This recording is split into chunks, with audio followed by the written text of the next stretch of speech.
Halo, kembali lagi bersama saya Andi Setiadi di seri belajar makroskala dasar. Nah, pada materi kali ini kita akan membahas tentang array ya, atau dalam bahasa Indonesia disebut juga dengan larik ya. Nah, apa itu array? Kita coba lihat pengertiannya di Wikipedia. Nah, berdasarkan Wikipedia, array atau larik ini adalah sebuah tipe data yang terstruktur yang dapat menyimpan banyak data dengan suatu nama yang sama dan menempati tempat di memori yang berurutan serta bertipe data sama pula.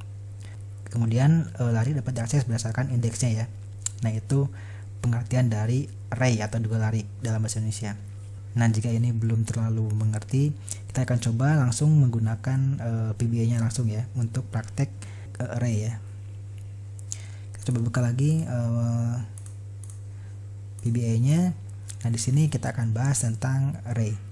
Nah, agar lebih memahami apa fungsi dari array, kita akan coba buat sebuah variabel baru dalam subroutine ya. Misalkan belajar array,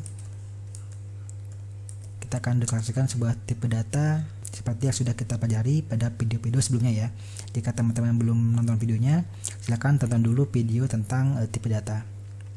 Di sini saya akan deklarasikan sebuah tipe data, misalkan dim nama string seperti ini. Kemudian nama ini saya isi dengan Andi. Jangan lupa tanda kutip ya, karena ini string. Nah, ini. Kemudian saya akan isi lagi nama dengan Robi. Nah, ini kalau kita cetak debug print nama, ini akan tercetak Robi saja ya, tidak Andi dan Robi. Kita coba jalankan, maka tercetak Robi, tidak Andi dan Robi. Nah, jika teman-teman bingung, di sini saya akan menggunakan cetak langsung ke rank ya, agar lebih mudah dipahami. Di sini saya akan langsung cetak ke rank A1. A1 diisi dengan nama. Value diisi dengan nama. Nah, ini kalau dijalankan, itu akan mencetak Robi di A1 ya. Kita hapus dulu.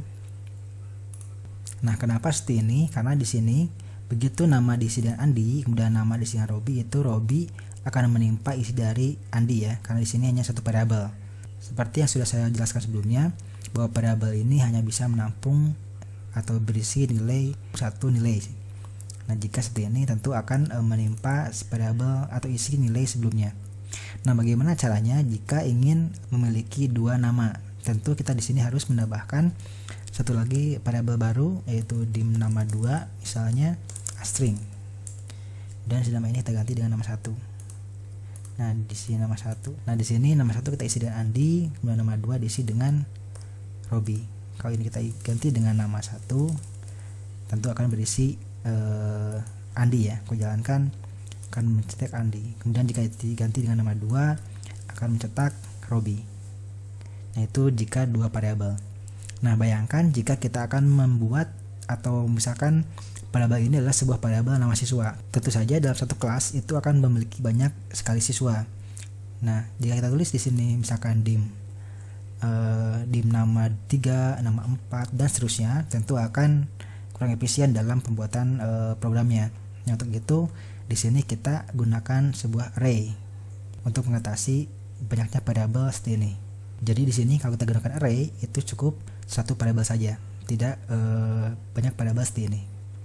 Oke, kita akan pelajari bagaimana cara menggunakan sebuah array dalam VBA ya. Untuk pertama-tama kita akan belajar bagaimana mendeklarasikan sebuah array. Mendeklarasikan array. Nah, yang pertama kita akan belajar bagaimana mendeklarasikan sebuah array. Dan jika variabel itu seperti ini, dim nama 1 string, dim nama 2 string. Nah, untuk mendeklarasikan sebuah array itu dalam VBA ada 3 cara. Yang pertama, kita hapus dulu seperti ini, dim nama kurung muka kurung tutup string. Nah, ini deklarasi yang pertama. Nah, deklarasi yang pertama ini itu sebuah deklarasi yang tanpa mendeklarasikan indeks atau nilainya atau size ya, size dari arraynya.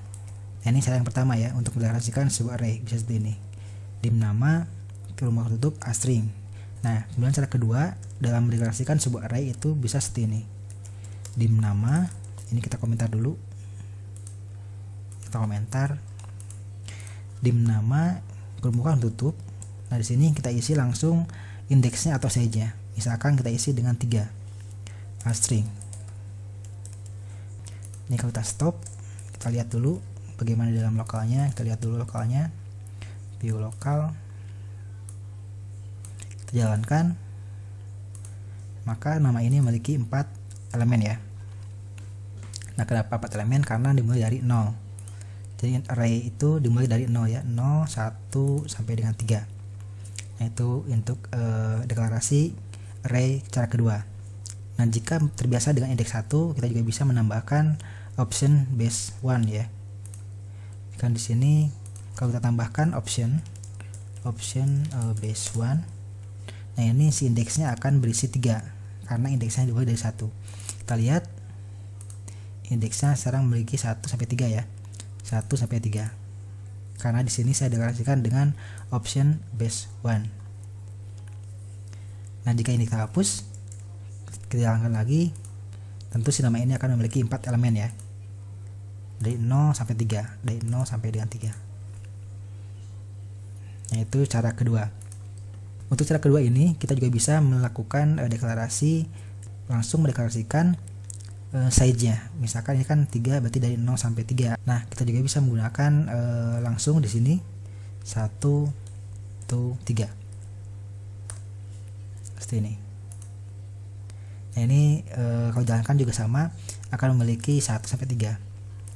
1 sampai 3, 3 elemen ya. Atau misalkan langsung dari 5 sampai dengan 12, misalkan seperti ini. Juga sama, kita akan memiliki indeks dari 5 sampai dengan 12. Nah, cara ini adalah deklarasi untuk satu dimensi ya. Ini adalah array satu dimensi. Nah, dalam array kita juga bisa membuat sebuah array 2 dimensi atau multidimensi ya. Misalkan di sini kita isi dengan 4,5 atau 4,2, maka array ini akan menjadi array 2 dimensi. Kita coba lihat. Nama ini sekarang memiliki 5 elemen, kemudian masing-masing elemen ya memiliki 3 elemen. Ya, 3. Kalau kita lihat lagi yang seperti ini. Jadi ada 0, 01, 02, 10, 11, 12 sampai dengan 40, 41, 42. Nah, itu array 2 dimensi ya. Untuk mendeklarasikan array 2 dimensi juga sama. Di sini kita bisa menambahkan kata to ya. Misalkan di sini dari 01 to 4 misalkan, atau di sininya kita tambahkan lagi dengan 2 to 5. Nah, bisa juga seperti ini. Ini untuk mendeklarasikan ukuran dari array-nya. Nah, itu cara kedua dalam mendeklarasikan sebuah array. Komentar dulu.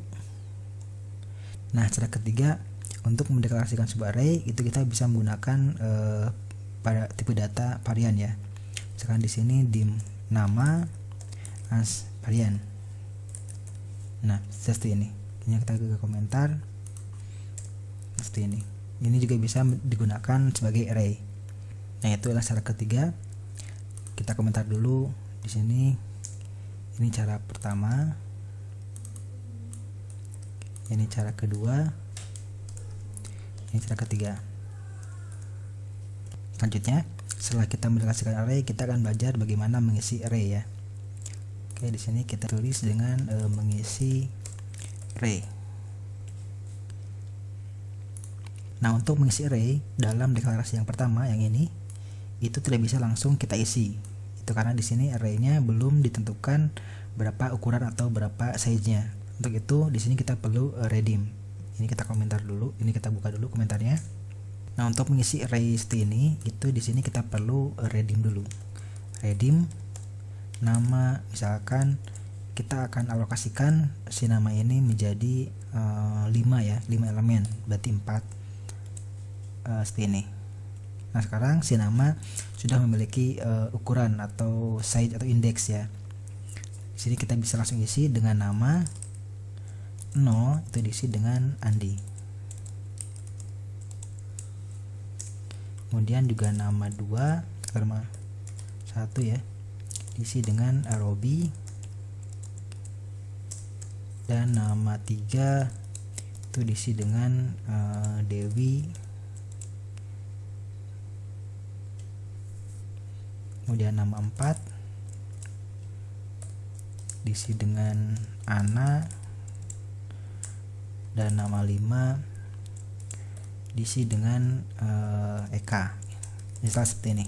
Nah, ini cara mengisi array untuk deklarasi yang pertama seperti ini. Ini kalau kita cetak ke sini itu dengan misalkan rank A2, misalkan kita cetak di A2, value sama dengan nama ketiga, misalkan nama ketiga berarti Dewi ya. Ini kalau kita jalankan maka di A2 akan berisi nama Dewi ya. Nah, itu cara mengisi array yang pertama. Karena di sini kita melakukan redeem sebanyak 5 elemen ya, dari 0 sampai 4, itu kita juga bisa memperluas atau merubah ukuran dari arraynya. Misalkan kita rubah dari tadinya 5 elemen menjadi 7, misalkan redeem nama 7. Nah, seperti ini itu juga bisa. Tapi jika seperti ini, itu nama yang sudah kita isi itu akan hilang. Kita lihat ya. Ini kalau kita stop, kemudian di sini kita stop dulu, kita lihat dulu ya agar lebih mengerti. Jalankan. Nah, di ketika posisi kursor di sini, itu si nama memiliki 5 elemen dari 0 sampai 4 ya, dengan isi nama ada Andi, Robi, Dewi, Ana, dan Eka. Nah, begitu kita jalankan masuk ke redeem nama 6, kita jalankan. Sekarang nama memiliki 6 elemen ya. Nah, 6 elemen. Kalau kita buka, si nama 0 dan sampai nama 4 itu kosong sekarang, jadi hilang. Karena begitu di redeem, si array-nya itu akan mereset ya. Jadi variabel yang sudah kita isikan sebelumnya ke array itu akan hilang dengan menggunakan redeem ini. Tetapi si elemennya atau si size array-nya bertambah menjadi 7 elemen dari 0 sampai dengan 6 ya. Seperti itu. Nah, bagaimana caranya jika kita ingin melakukan resize array tanpa menghilangkan variabel sebelumnya? Itu bisa dengan menggunakan dengan kata preserve ya. Di sini kita tuliskan preserve seperti ini. Nah, jika seperti ini, maka variabel sebelumnya itu tidak akan hilang ketika array-nya itu diperluas atau ditambah elemennya. Kita lihat. Ini kita hapus dulu, kita langsung jadi stop di sini. Kita lihat dulu. Maka sekarang nama itu memiliki seperti ini ya. Ini yang sebelumnya sampai dengan Eka, dan 2 elemen ini penambahan dari sini, yaitu untuk redeem preserve. Jadi kalau redeem saja itu akan menghapus semua atau mereset semua array-nya, kemudian menambah elemennya. Tapi jika menggunakan preserve, itu variabel sebelumnya akan tetap ada. Nah, bagaimana jika kita ubahnya itu menjadi lebih kecil? Kita lihat ya. Jika ini kita ganti menjadi lebih kecil, sepertinya menjadi 3, kita jalankan, maka variabel sebelumnya itu akan terpotong ya. Yang Eka itu hilang karena terpotong menjadi, karena namanya berubah menjadi 4 elemen ya. Nah, itu untuk cara pertama mengisi array. Nah, sekarang kita cara kedua. Nah, cara kedua kita komentar. Di sini kita buka lagi nama 1, misalkan di sini kita 1 sampai 4 ya. Kita menggunakan array 1 dimensi dulu. Nah, seperti ini, dim nama 114 string. Di sini tidak perlu redeem lagi karena sudah ditentukan size-nya dalam dim pertama. Kita hapus. Ini juga kita hapus. Nah, jika seperti ini tentu akan error ya, karena di sini nama dimulai dari indeks ke 1 bukan ke 0. Kita jalankan. Ini error di sini ya, subscript out of rank dari sini. Errornya di sini. Kita stop dulu. Jadi ini kita hapus. Nama dimulai dari 1 sampai 4, 1 sampai 4 ya. Nah, caranya seperti ini, sama seperti dengan cara pertama.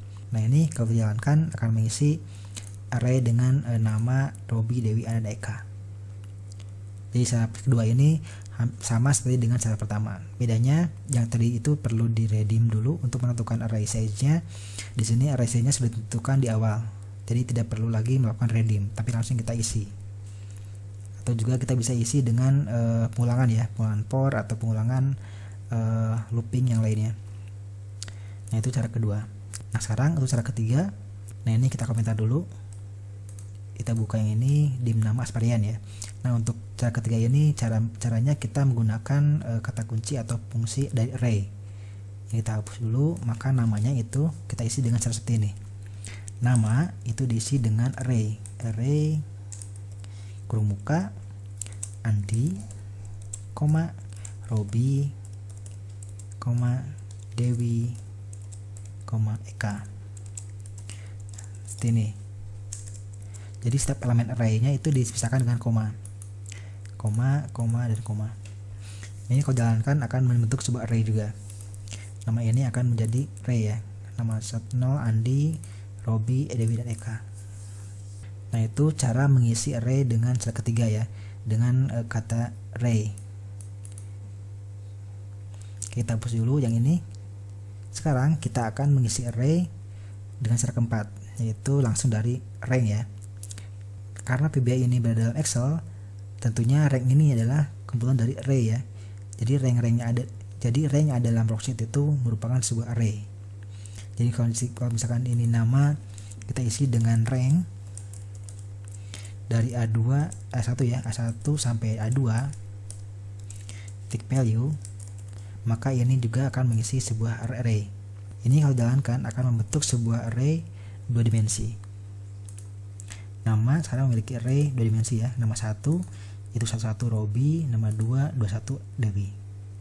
Jadi nama ini sebuah array ya, dengan array 2 dimensi. Dari array ini juga kita bisa buat sebuah array 1 dimensi, yaitu dengan tambahan application transpose ya. Application transpose kurung muka, kurung tutup. Nah, dengan application transpose tentu si array-nya akan berubah menjadi array 1 dimensi. Kita lihat nama sekarang memiliki 2 elemen, Robi dan Dewi. Nah, ini jika array-nya dari sebuah rank ya, seperti ini.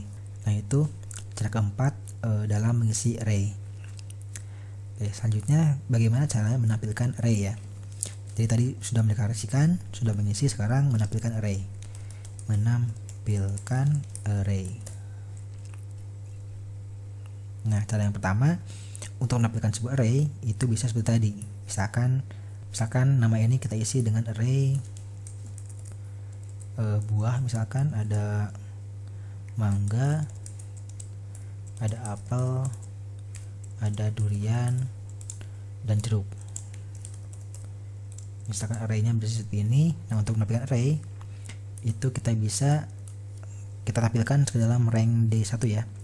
Bisa langsung seperti ini. Rank D1 itu diisi dengan nama kurung muka, kemudian diisi dengan indeks arraynya. Misalkan jika di D1 ini kita ingin isi dengan apel ya, berarti apa itu berarti indeks ke 1 ya. Ini 0, 1, 2, 3. Jadi nama 1 kurung tutup. Kalau kita jalankan akan mengisi rank D1 dengan apel ya. Kita coba jalankan D1 apel. Nah, bagaimana jika ingin diisi dengan jeruk? Berarti jeruk itu 0, 1, 2, 3. Ingat menjadi 3. Kita coba jalankan jeruk ya. Begitu juga dengan durian. Durian berarti 2. Kita jalankan durian.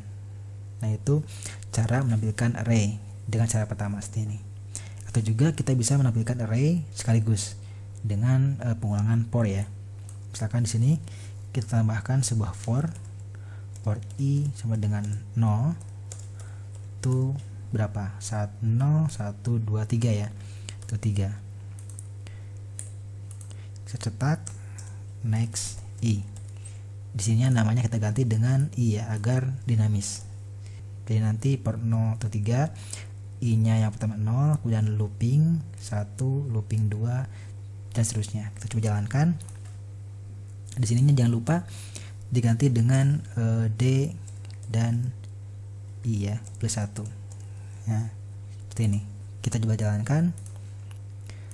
Maka kolom D akan berisi dengan mangga, apel, durian, jeruk sesuai dengan isi array-nya ya. Mangga, apel, durian, jeruk. Nah, jika di sini kita tambahkan lagi sebuah buah dengan nama anggur, kemudian kita jalankan lagi. Yang ini kita hapus dulu. Kita jalankan. Tetap ya, mangga, apel, dan jeruk. Anggurnya tidak tercetak. Nah, kenapa tidak tercetak? Karena di sini kita sudah tentukan dari 0 sampai 3 ya. Sedangkan anggur ini berada di indeks ke-4. Nah, jika ingin anggurnya tercetak, tentu di sini kita harus rubah pornya menjadi to 4 ya. Nah, ini kalau dijalankan akan mencetak dari mangga sampai dengan anggur. Ya, seperti ini. Nah, bagaimana jika ditambah lagi dengan mangga, apel, dan jeruk, anggur, kemudian ada semangka ya, semangka. Kita hapus dulu. Nah, agar semangka ini tercetak, tentu di sini kita harus ubah lagi menjadi 5 ya. Jadi 5 agar si semangkanya tercetak. Tentu dengan cara seperti ini tidak efisien ya jika kita harus merubah pornya ini menjadi sejumlah elemen array-nya. Nah, untuk itu di sini kita bisa gunakan sebuah metode dari array, yaitu salah satunya yaitu ubound. Ini adalah merupakan metode dari array ubound, kemudian nama. Nah, sekarang kalau seperti ini kita tidak perlu merubah-rubah berapa kali loopingnya. Ini kalau kita hapus, kemudian kita jalankan lagi, yang ini itu akan mencetak semua array-nya. Mangga, apel, jeruk, sampai semangka. Ini kalau kita tambahkan lagi dengan misalkan nanas, itu akan otomatis mencetak nanas ya, tanpa merubah si por ini. Kita jalankan lagi, nanas, mangga sampai dengan nanas. Nah, itulah salah satu metode dari array. Ada ubound, kemudian juga ada lbound ya di sini. Lbound jika tidak dari 0 misalkan. Lbound ganti dengan nama seperti ini. Nah, lbound ini untuk indeks paling bawah, ubound untuk indeks teratas ya. Nah, itu metode dari array. Nah, selain dua metode ini masih ada metode yang lainnya, misalkan seperti metode join, kemudian juga split, filter, dan lain-lain. Mungkin untuk metode-metode ini kita akan bahas pada video selanjutnya. Oke, tadi kita sudah bahas bagaimana mendeklarasikan array, kemudian juga mengisi array dan menampilkan array. Saya rasa untuk video tentang array ini saya rasa cukup. Jika ada pertanyaan, silahkan tanyakan di komentar. Dan jangan lupa jika video ini bermanfaat, silahkan subscribe dan juga share ke teman-teman kalian. Terima kasih sudah menonton sampai akhir. Sampai jumpa di video selanjutnya.